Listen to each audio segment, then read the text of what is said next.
সারা দুনিয়ার মানুষকে আল্লাহ পাক রব্বুল আলামিন জানায় দেয়, আসমানের নিচে জমিনের উপরে সারা দুনিয়া যত মানুষ, আমি আল্লাহ পাক রব্বুল আলামিন বললাম আসমানের নিচে জমিনের উপরে কোন বান্দা কোন মাখলুকাত আমার পয়গম্বরের যদি প্রশংসা না গায়, আমি আল্লাহ আসমানে আছি একজন যথেষ্ট। যার কারণে আল্লাহ পাক ডাক দেয়া বলেন, ইন্নাল্লাহা ওয়া মালাইকাতাহু ইসাল্লুনা আলান নবী, নিশ্চয়ই একজন আল্লাহ আর আমার সমস্ত ফেরেশতারা, আসমানে যত ফেরেশতা, জমিনে যত ফেরেশতা, সমগ্র দুনিয়ার জমিনে যত ফেরেশতা, এই ফেরেশতাদের সংখ্যা কোনোদিন কোনো বান্দা গণনাও করতে পারবে না। কত ফেরেশতা একটা ধারণা দিলে আপনারা বুঝবেন। বলেন তো, জমিনের মধ্যে সর্বপ্রথম ঘর কোনটা কেউ জানেন নাকি? হ্যাঁ, কাবা। আল্লাহ পাক কোরআনের মধ্যে বলেন, ইন্না আউওয়ালা বাইতিন উদিআ লিন-নাস লাল্লাযী বিবাক্কাতা মুবারাকাও ওয়া হুদাল লিল আলামিন। জমিনের মধ্যে সর্বপ্রথম ঘর বাইতুল্লাহ।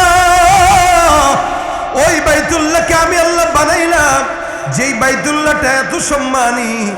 একটা কোনো বান্দা যদি 7টা তওয়াফ করে, 7টা চক্কর দেয়, এক তওয়াফ 7 চক্করে কোনো বান্দা যদি দেয়, আল্লাহর হাবিব বলে কেউ যদি এটা করে, আল্লাহ পাক রব্বুল আলামিন তাকে মায়ের পেট থেকে জন্ম নেওয়া সদ্য ভূমিষ্ঠ বান্দার মতো আল্লাহ পাক তার পবিত্র বানায় দেয়। এত সুন্দর একটা নিয়ামতের ঘর বাইতুল্লাহ। আল্লাহর এই কোন দুনিয়ার জমিনে বান্দারা যখন বাইতুল্লাহ তওয়াফ করে, একবার নয়, কোনো বান্দা যদি চায় 1 কোটি বারও করবে, সেটা সম্ভব। কোনো ধরা বাঁধা নিয়ম নাই। যতবার মন চায় ততবার তওয়াফ করো, যতবার মন চায় ততবার তওয়াফ করো। বাইতুল্লাহর বরাবর আল্লাহ পাক একটা ঘর বানাইছেন, যেই ঘরের নাম হলো বাইতুল মামুর। বাইতুল্লাহ এটা মানুষ তওয়াফ করে, আসমানের উপরে যেটা বাইতুল মামুর সেটা ফেরেশতারা, সব ফেরেশতারা মিলে ওই ঘরটা তওয়াফ করে। প্রতিদিন রাসূল করিম সাল্লাল্লাহু আলাইহি ওয়াসাল্লাম বর্ণনা করেন 70,000 ফেরেশতা ওই বাইতুল মামুর আসমানের মধ্যে তওয়াফ করে। কোনো একটা ফেরেশতা যদি একবার ওই ঘর তওয়াফ করে, জিন্দেগিতে কোনোদিন ওই ফেরেশতার কপালে দ্বিতীয়বার তওয়াফ করার কোনো সুযোগ আর মিলে না। একবার তওয়াফ করে যাবে, আর জিন্দেগিতে আসতে পারবে না। এমন করে শুরু হয়েছে 70,000 প্রতিদিন, 70,000 প্রতিদিন, এমন করতে করতে কিয়ামত পর্যন্ত এটা চলতেই থাকবে, চলতেই থাকবে। তাহলে বুঝে নেন, একটা মানুষের জন্য আল্লাহ পাক রব্বুল আলামিন কতগুলো ফেরেশতা নিযুক্ত করছেন। মালিক ডাক দেয়া বলে, এ জমিনের বান্দা, সারা দুনিয়ার মাখলুকাত যদি আমার পয়গম্বরের প্রশংসাও না গাও, আমি আল্লাহর কোনো যায় আসে না, মুহাম্মদের কোনো যায় আসে না। কারণ আমি আল্লাহ নিজে আমার সব ফেরেশতাদেরকে নিয়ে ওই পয়গম্বরের উপরেই প্রশংসা গাই। মুহাম্মদ হামিদে হামদে খুদা বস, খুদা মদহে আফরি মুস্তফা বস। মুহাম্মদ আজ তুমি খাহম খুদারা, খুদায়া আজ তুহব্বে মুস্তফারা। আল্লাহ পাক রব্বুল আলামিন বলেন, আমি আমার প্রশংসার জন্য মুহাম্মদ যথেষ্ট, আর মুহাম্মদের প্রশংসার জন্য আমি আল্লাহ একাই যথেষ্ট। সারা জমিনের বান্দারা, এই সমস্ত ইহুদি নাসারারা, সমস্ত খ্রিস্টানেরা, সমস্ত ম্যাক্রোর চেলা চামুন্ডাগুলা আমার পয়গম্বরের বিরুদ্ধে যদি কথা কয়, বাংলাদেশের আপামর মুসলমানরা নবীর পক্ষে দাঁড়ানোর জন্য একাই যথেষ্ট, ঠিক কিনা?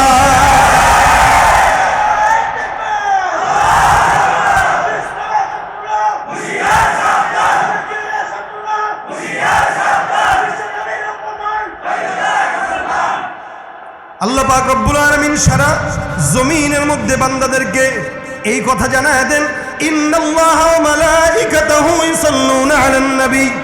আমি আল্লাহ আর আমার সব ফেরেশতা ওই পয়গম্বরের উপরে দুরূদের আমল করি। সুতরাং বুঝতে হবে, যার উপরে দুরূদের আমল করা হয় তাও কে করেন? আল্লাহ। আল্লাহর ফেরেশতারা করেন, আল্লাহ করেন। তার মানে নবী কত দামি। নবী যখন দামি, নবীর উম্মতরাও দামি। আল্লাহ পাক বলেন এই নবীকে জমিনের জন্য আসমানের জন্য রহমত বানাইলাম। ওয়া মা আরসালনাকা ইল্লা রাহমাতাল লিল আলামিন, দয়ার নবীকে আমি আল্লাহ দয়া দিলের মধ্যে ঢুকায় দিলাম। এত দয়া, কাফেররা আঘাত দেয়, কাফেররা বালু মারে, পাথর মারে, আমার পয়গম্বরের পরেও দোয়া করে, আল্লাহ এদেরকে হেদায়েত দাও। আমার আল্লাহ পাক রব্বুল আলামিন বলেন, লাকাদ জাআকুম রাসূলুম মিন আনফুসিকুম আজিজুন আলাইহি মা আনিতুম হারিস আলাইকুম বিল মুমিনিনা রাউফুর রহিম। তোমাদের মধ্য থেকেই আমি আল্লাহ পাক রব্বুল আলামিন এমন একজন নবী পাঠাইলাম, যেই নবীর দিলের মধ্যে উম্মতের জন্য দরদ দিলাম, যেই নবীর দিলের মধ্যে উম্মতের জন্য মায়া দান করলাম। এই নবীকে এত এত আঘাত দেওয়ার পর আমার পয়গম্বর আসমানের দিকে তাকায় ডাক দিয়া বলে, আল্লাহুম্মা হদি কওমি। আমার পয়গম্বর আসমানের মালিকের কাছে ডাক দিয়া বলে, আল্লাহ এরা বুঝে না, এরা বুঝে না, এদেরকে হেদায়েত দাও। কারণ এদেরকে যদি হত্যা করো, এদেরকে যদি আযাব দিয়া ধ্বংস করো, জমিনের মধ্যে আল্লাহ বলনেওয়ালা, নবী মাননেওয়ালা লোক আর খুঁজে পাওয়া যাবে না। সুতরাং হেদায়েতের রাস্তা দেখা দাও। এই একদিন না একদিন আমি নবীর জন্য জীবন দিতে তৈয়ার হয়ে যাবে। এটা আমার রাসূলের আখলাক, যেটাকে বলা হয় খুলুকে হাসান। এটা আমার রাসূলের চরিত্র। আল্লাহ পাক বলেন, লাকাদ কানা লাকুম ফি রাসূলিল্লাহি উসওয়াতুন হাসানা, তোমাদের জন্য পয়গম্বরের ভিতর রয়েছে উত্তম চরিত্র। এটা যারা মানবে তারা কামিয়াব, যারা মা মানবে তারা না কামিয়াব। নবী করিম সাল্লাল্লাহু আলাইহি সাল্লামকে দয়ার নবী দিয়া পাঠাইলেন, দিলের মধ্যে মায়া দিয়া পাঠাইলেন, যার কারণে মক্কার কাফেররা আঘাত দেয়, মক্কার বেঈমানেরা কষ্ট দেয়। আমার নবী একটা কথাও বলে না। মক্কায় এত বছর আল্লাহর হাবিব সাল্লাল্লাহু আলাইহি সাল্লাম দাওয়াত দিলেন, সব মানুষেরা কেবল আঘাত দেয়। অবশেষে রাসূল করিম সাল্লাল্লাহু আলাইহি সাল্লাম চিন্তা করলেন, কই যাওয়া যায়, কোথায় গেলে আমার আল্লাহর দিনটা আমি সুন্দর করে প্রচার করতে পারবো। রাসূল করিম সাল্লাল্লাহু আলাইহি সাল্লাম মক্কা থেকে তায়েফের দিকে রওনা হয়। মনে করছে তায়েফবাসীরা সবাই হলো বড় বড় ব্যবসায়ী, শিক্ষিত পারসন, মনে হয় আমি রাসূলের কথা তারা মনে হয় বিশ্বাস করবে। এতটুকুন একটা বিশ্বাস যে আমার পয়গম্বর মুহাম্মদুর রাসূলুল্লাহ সাল্লাল্লাহু আলাইহি সাল্লাম রওনা দিয়ে দিয়েছেন তায়েফের ময়দানের দিকে। ওই তায়েফের দিকে রওনা, যে ওই জায়গায় একটা বিশাল উঁচু পাহাড়, গাছের নিচে আমার পয়গম্বর বসে। রাসূল করিম সাল্লাল্লাহু আলাইহি ওয়াসাল্লাম ওই জায়গায় বসে 2 রাকাত নামাজ আদায় করেন। দূর থেকে 3-4 জন ব্যক্তি আমার রাসূলকে দেখে। ওরা দেখে আর অবাক হয়, কিরে জীবনে অনেক ইবাদত দেখলাম, এমন ইবাদত তো কোনোদিন দেখি নাই। তাকবীর দেয়, রুকুতে যায়, আবার সিজদাও পড়ে যায়, আবার উঠে কি যেন পড়ে, আবার রুকু যায়, আবার সিজদায় যায়। চিড়িয়াখানার পশুকে যেভাবে মানুষ অবাক হয়ে দেখে, আমার পয়গম্বর মুহাম্মদুর রাসূলুল্লাহ সাল্লাল্লাহু আলাইহি ওয়াসাল্লামকে বান্দারা এভাবে দেখা শুরু করলো। আকায়ে নামদার মুহাম্মদুর রাসূলুল্লাহ সাল্লাল্লাহু আলাইহি ওয়াসাল্লাম নামাজ শেষ করলেন। দূর থেকে ডাক দিয়ে বলেন, ও ভাই সামনে এসে একটু বসো। লোক 2-3 জন 4 জন যা ছিল সামনে এসে আমার পয়গম্বরের সামনে বসে। রাসূল ডাক দিয়ে বলেন, আমি দূর থেকে মক্কা থেকে আসলাম, যদি তোমাদের কাছে পানি থাকে আমাকে একটু পানি পান করাও। ওনাদের মধ্য থেকে একজন বৃদ্ধ বয়স্ক মানুষ, পূজা হয়ে গেছে, এই বৃদ্ধ মানুষটা বলে, বাবা তুমি একটু বসো, আমি পানি নিয়ে আসতেছি। রাসূল করিম সাল্লাল্লাহু আলাইহি ওয়াসাল্লাম চিন্তা করলেন, এমন একজন বয়োবৃদ্ধ মানুষ আমাদের পানি নিয়ে আসবে আর আমি পানি পান করবো, এটা হইতে পারে না। রাসূল ডাক দিয়ে বলেন, না না খবরদার, আপনি বসেন, আপনার মতো মুরব্বী পানি আনবেন, আমি খাবো, এটা কি করে হয়? রাসূল বললেন, আপনি কুয়াটা খালি দেখায় দেন, আমি ওইখানে যেয়ে খেয়ে নেই। আশেপাশের 4-5 জন আছে, এরা মনে মনে চিন্তা করে, এমন আওয়াজ তো কোনোদিন শুনি নাই, কি বলতেছে? বৃদ্ধা মানুষ পানি আনলে সমস্যা কি? পানি তো আনতেই পারে। মূলত তারা এটা মনে করার কারণ হইল, আইয়ামে জালে মাদ্রাসার ছাত্র অথবা অন্য কোনো স্কুল কলেজের ছাত্র সাইকেল চালায় যাইতেছে, মুরব্বী দেখলেই সঙ্গে সঙ্গে সাইকেল থেকে নেমে দাঁড়ায় সালাম দিত, ঠিক কিনা? এখনো এই দৃশ্যটা খালি নোয়াখালীতেই দেখা যায়, কিছু কিছু অন্য কোনো অঞ্চলে দেখি না। আমি দেখেছি গত বছর একবার কোন মাহফিল থেকে যাচ্ছিলাম, তা দেখে এক ছেলে সাইকেল চালা যেতেছিল, দেখে থেমে গেছে, দাঁড়ায় গেছে। এটা আদব, এটা রাসূলের সুন্নাত, বড়দেরকে শ্রদ্ধা করা। এটা ভদ্রতা। আর আরবের এই জাতি তো ভদ্রতা কি বুঝেই না, যে মুরব্বী পানি আনবে আনতেই পারে স্বাভাবিক, এটা আবার না করার কি আছে? খাইছে রে কোন লোক আবার। রাসূল করিম সাল্লাল্লাহু আলাইহি ওয়াসাল্লাম যখন বললেন কুয়াটা দেখাইতে, একজন বলে ওই যে কুয়ায় দিকে। নবী করিম সাল্লাল্লাহু আলাইহি ওয়াসাল্লাম হঠাৎ করে দূরে তাকায় দেখেন দূর থেকে ঘোড়া ধুলা উড়িয়ে উড়িয়ে সামনে 3টা ঘোড়া আসতেছে। এই আশেপাশের লোকগুলা ডাক দিয়ে বলে এরা সবাই দাঁড়ায় যাও, নেতা আসতেছে, নেতা নেতা। নেতাকে দেখে সবাই দাঁড়ায়। রাসূল সাল্লাল্লাহু আলাইহি ওয়াসাল্লাম দাঁড়ান না, বসে থাকেন। নেতা আসলেন, এখানে 3-4 জন যারা আছে এরা মাথাটা নুয়া নেতাদেরকে শ্রদ্ধা জানাইলেন। বলেন তো একটা ইমানদার মাথা নোয়াবে কার জন্য? এরা তো জাহেল, এরা তো আর জানে না, মাথা ঝুঁকে শ্রদ্ধা করতেছে।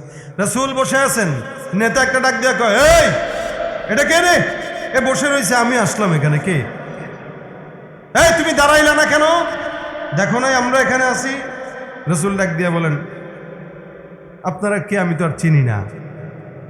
এই কথা বলার সাথে সাথে আরো দেমাগের মধ্যে লাগছে, আরে কয় কি আমরা তায়েফের আমির, আমাদের চিনে না। এই এটা বাড়ি কোথায়? তো আমি মক্কা থেকে আসছি। নাম কি? মোহাম্মদ। ও বুঝতে পারছি, লিডারের তো খবর আছে না, বুঝতে পারছি। এই কারণে মাথা ঝুঁকাইলা না। মক্কার যত নেতা আছে এদেরকে যন্ত্রণা দিয়ে এখন আমার মাথা খাইতে আসছো না? মাথা ঝুঁকাইলা না কেন? রাসূল ডাক দিয়া বলেন মনে রাখবেন, শুনে রাখবেন, মুহাম্মদ আল্লাহ ছাড়া কারো সামনে মাথা ঝুঁকায় না। স্পষ্ট কথা।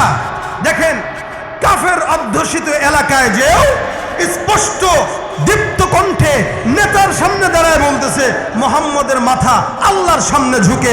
যেই আল্লাহ তোমাকেও সৃষ্টি করেছে, আমাকেও করেছে, সারা দুনিয়াকে সৃষ্টি করেছে, সে আল্লাহর সামনে ছাড়া মুহাম্মদ কারো সামনে মাথা ঝুঁকায় না। সুবহানাল্লাহ। এরা মাথা আরো গরম হয়ে গেল, ডাক দিয়া যাও সবগুলো ডেকে নিয়ে এসো, এটারে এখান থেকে বিদায় করো এই পাগলটারে। এরা তো বুঝে না। সবগুলা দৌড় দিয়া এলাকার মধ্য থেকে আসলো, স্লোগান দিতেছে। তারা যে মূর্তির স্লোগান দেয় সেই স্লোগান, এক একটা বিশাল বড় বড় পাথরের টুকরা, বিশাল বড় বড় ইটের টুকরা আমার রাসূলের গায়ে আঘাত দেওয়া শুরু করে দিছে। মুহাম্মদুর রাসূলুল্লাহ সাল্লাল্লাহু আলাইহি ওয়াসাল্লাম আঘাতের পর আঘাত পেয়ে শরীরের রক্ত গড়ায় গড়ায় পায়ের জুতার সঙ্গে মিশে যায়। আমার নবী সহ্য করতে পারে না, ওদিক দিয়ে রক্ত এদিক দিয়ে রক্ত। রাসূল ডাক দিয়া বলে ভাইরা আল্লাহর দোহাই লাগে আর আঘাত দিস না। আমার পয়গম্বর আঘাতের জর্জরিত জমিনে পড়ে যায়। আমার আল্লাহ ডাক দিয়া বলে জিবরাইল আমার পয়গম্বরকে যা জানিয়ে দাও, আমার পয়গম্বরকে যা বলো ওই তায়েফটাকে একটু যদি বাতাস দিয়ে ফেলে দেই সবগুলা ধ্বংস হয়ে যাবে। আমি আল্লাহ সহ্য করতে পারি না। আমার নবী যদি একবারের জন্য জবানটা খুলা বলে সবগুলার আমি উল্টায় ফেলা দিব। রাসূল করিম সাল্লাল্লাহু আলাইহি ওয়াসাল্লাম বলে আল্লাহ যে তায়েফবাসী আমি নবী মুহাম্মদুর রাসূলুল্লাহ আসলাম, আমি রাসূলকে চিনে না, ইসলাম কি জিনিস জানে না, নবী কি জিনিস জানে না, আল্লাহ কি জিনিস জানে না, এরা না জেনে মূর্খতা বশত আমাকে আঘাত দেয়। হে আল্লাহ এদেরকে যদি হেদায়েত না দাও এরা তো একদিন না একদিন গোমরা হয়ে জাহান্নামের দিকে চলে যাবে। আল্লাহুম্মা হদি কওমি, হে রব্বুল আলামিন আমি রাসূল দোয়া করলাম এরা যতই আমারে আঘাত দেখ আমি নিজের দিল থেকে এদেরকে মাফ করে দিলাম। আমার বিশ্বাস এদেরকে যদি তুমি হেদায়েত দাও একদিন না একদিন এদের সন্তানেরা তোমার জন্য জীবন দিতে তৈয়ার হয়ে যাবে। নবী করিম সাল্লাল্লাহু আলাইহি ওয়াসাল্লাম এই কথা বললেন। দয়ার নবীর দিলের মধ্যে কত দয়া, আল্লাহ পাক রব্বুল আলামিনের দিলে তাহলে কত রকম দয়া। রাসূল করিম ওই জায়গায় বেহুশের মতো পড়ে যায়। বেহুশ অবস্থা থেকে পানি ছিটায় আবার তাকে সুন্দর করে সুস্থতা দিয়ে আবার ওই জায়গায় রাখা হয়। আল্লাহ রাসূল সাল্লাল্লাহু আলাইহি ওয়াসাল্লাম তায়েফে প্রথম অবস্থায় 1 মাস ছিলেন।